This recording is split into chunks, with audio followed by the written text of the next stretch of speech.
You're gonna be shocked to hear this information because yes, my name is Chris from Florida, but I actually spent most of my entire life in the state of Ohio. It's where I'm from, it's where I grew up. If you go back to my older videos, they're very cringe. Please do not go back to them, they are terrible. I was 20 something years old and I had no idea what I was doing. Please don't go back to those. I live in the wonderful state of Florida. 2 years of owning this car's life in the state of Ohio. Let's talk about, should you drive your Camaro, your Mustang, S550, S650, whatever. Should you drive your sports car in the winter or should you put it away? I'm gonna give you my honest opinion as somebody that had to drive this car, and she drove this car all year round in the state of Ohio. We lived in northern Ohio near Michigan, so we had pretty much flat land. It wasn't very hilly. If it was hilly, just disqualified. Don't even try to drive these in the hills if you in the winter. It's just not worth it. You're gonna need a 4x4. If you're in the areas where I live, where it's kind of flat, not very hilly, it's pretty mild. Winters are all over the place. They can be anywhere from super cold all the way to super snowy.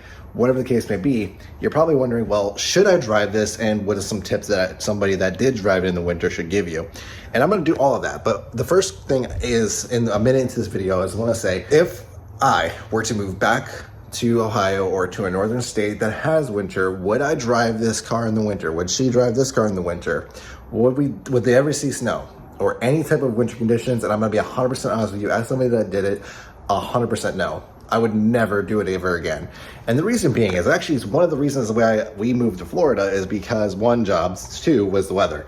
And it's just not fun. You have to, it's not, you're gonna hear this story. If you grew up north, you know this story. It's not the snow, it's the salt, it's the rust. It's not really driving it. And it's 100% true. You really do. Even though these new cars are, in this car's case, they're very covered up underneath and they're much better than they used to be, there's still a lot that you still need to take care of. They're not completely bulletproof. Just like when they say like cars are 100% reliable and you can do 10,000 mile oil changes, all that is fake. It's never going to be that way unless you want to replace an engine or replace a car because your car rotted out. You do need to at least flush the underside at least twice or 3 times a year. I did it a little bit more excessive, and I'll get into my processes in a minute.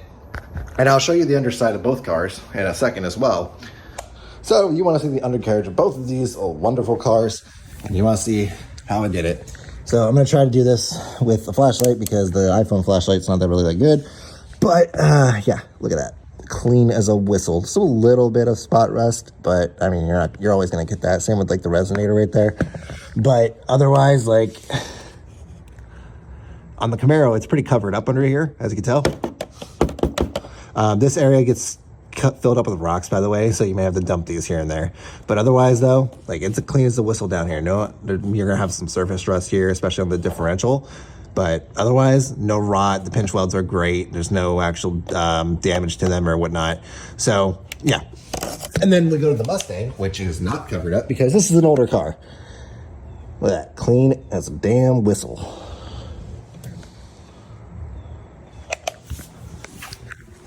That you can see they're entirely clean underneath. They look like they came off the shelf, and they came off the showroom floor for the most part. There's a little bit of rust on some little pieces here and there, but really you wouldn't even tell that they drove through the winter. But sometimes if you know you've driven in the winter, you'll see cars and you know that they've been driven in the winter because they're like rotting out, they get some rust up here and whatnot. I would never do it again because one, it's just not fun because you have to consistently clean your car when it gets above the 40-degree temps.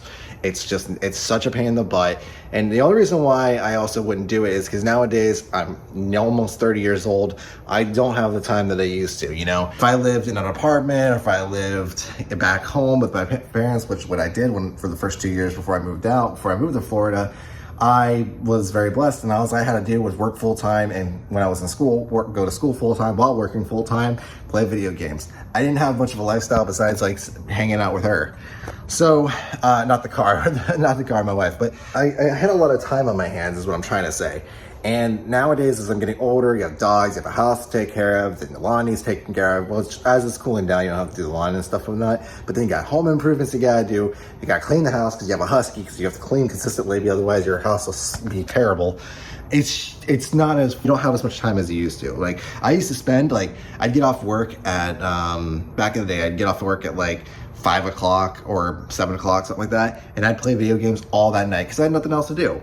Nowadays, it's not the same thing. Nowadays, I get off work, get my workout in, do whatever I need to do, and then I can go play video games, which is usually 8, 9 o'clock at night. Then I go until midnight, and then the cycle repeats daily. And it's not like, no, woo is me. I'm blessed to be in the position I am. I'm also blessed that my parents would let me to live in their house until I could move out.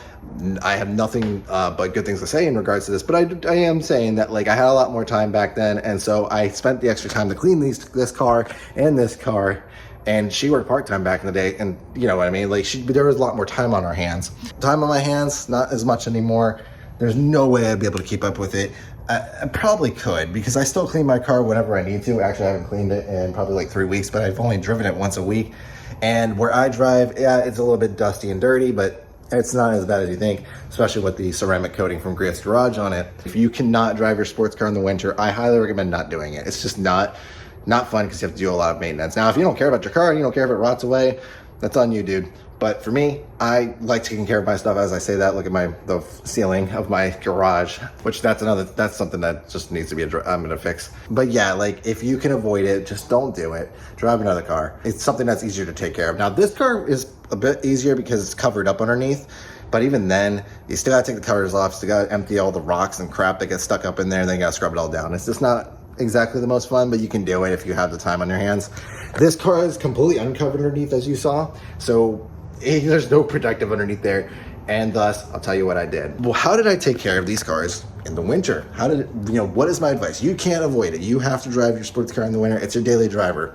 What is my advice? Well, my advice is clean your car when it's above 40 degrees, and every time that the winter weather breaks, do a full detail of the entire car, suspension, everything. Get in there and get into every nook and cranny and just clean and scrub. If you grew up in those states, you know this information. Rust never sleeps. So that means cleaning is a consistent headache that you're gonna have to do at least once a year. And then in the fall, it's all about protection. Now, some people, if you have money, you can do the Cron treatment. I didn't have the money. Well, I did have the money, but I also didn't want to spend it because it's like $250 to do that procedure. Cron is like where they lift your car in the air, then they they put a bunch of oil all over the place underneath your car. I didn't do that, so I did my own thing. So I bought like a $5 or $10 wax, McGuire's wax, and I just coated the underside of both of these cars in every area. Had the car completely gutted and just went to town. And then I also put 3 layers of like Jet Seal from Chemical Guys back then. I still have that bottle. Chemical Guys did all kind, and then on the inside of the door skin, and I get inside these nook and crannies, making sure that these are actually nice and coated inside and out. I would do everything I could to make sure everything that's metal, even the aluminum on the hood, and in this car, the fender and the hood are aluminum.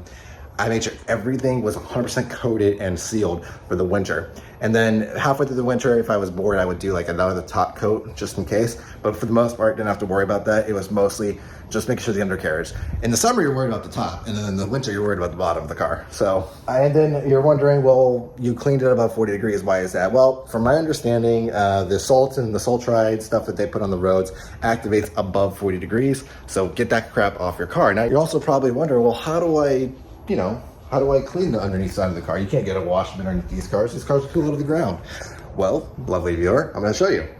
I actually created, now I don't have this anymore because I have no reason to take it with me, but if I have a photo, I'll attach it. But what I did is I created a PVC pipe that hooks up to a pressure washer or garden hose, and it cost me $10 back then to make it. Probably nowadays, maybe 15 to 20 bucks.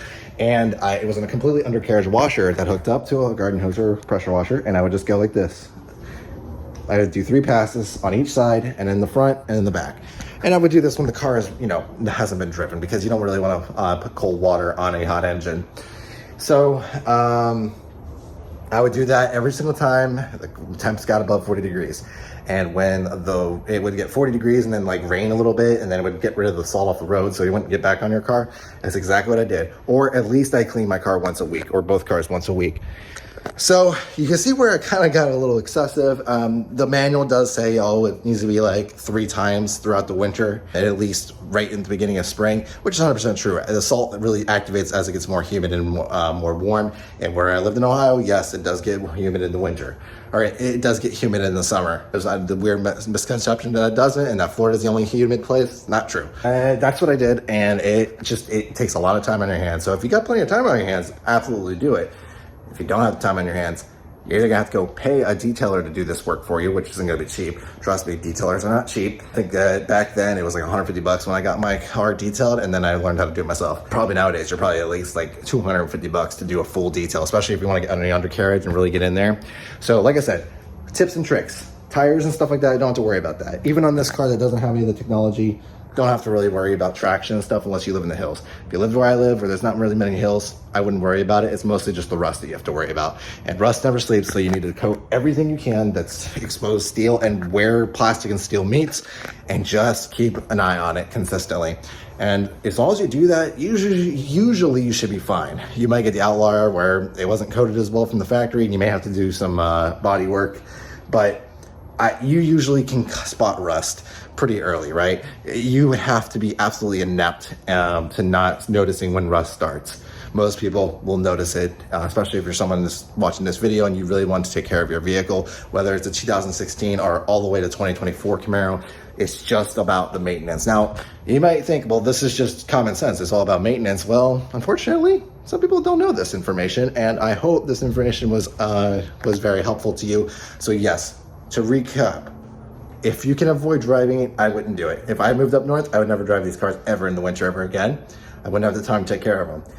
If you have to, and it's your only car, just either get a detailer, get cron treatment and a detailer, and or get to work. Lift the car, take all the wheels off, just get to town in the spring, make sure you thoroughly clean the car. That is my best advice to you. I mean, as you saw, cars are clean. So I hope this information was helpful to you, and I don't know when this video will go up, but anyways, Chris from Florida out.